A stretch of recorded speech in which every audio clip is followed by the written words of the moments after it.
Good morning. I have a little story time for everybody. Lessons from the garden.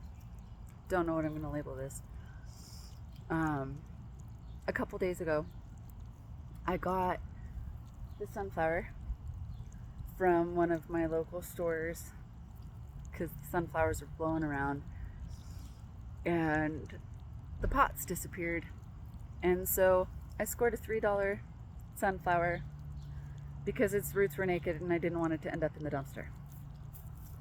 So I had a bag in this bucket tied over the edges. And I go out yesterday morning and there's a little jumping spider just kicking it, going about his business. And I'm like, good morning. And they actually turned and looked at me. It was awesome, because they can recognize faces. They're one of the best visual perception spiders. Like, they have the best visuals.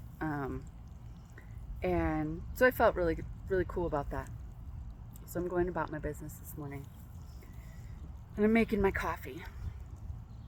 And, I was feeling the pull to come do my water stations, do my rounds on my water. But there was a specific pull to check on my sunflower and look for this little spider again. And normally I'm like, screw the world before coffee, right? Like, I'm getting the coffee first, then I will go about my business. But I was like, I should probably just stop, go check. I come outside, and what had happened was the plastic that I had around here, the little spider was stuck inside.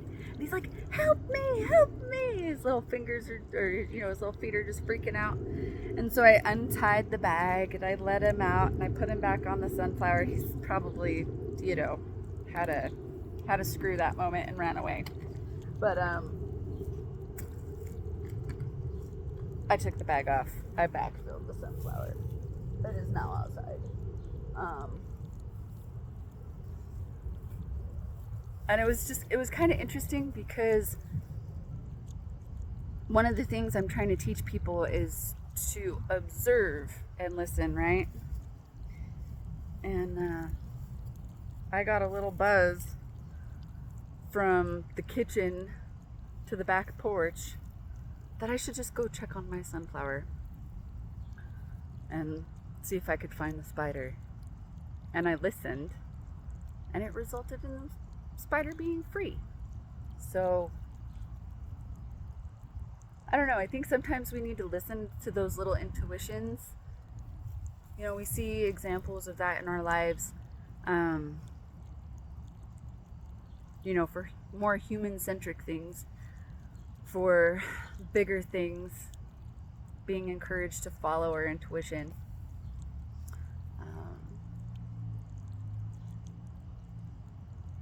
But for that spider, it was very much like the starfish story, which I think I want to get on here and do a little short of for those of you that haven't heard it.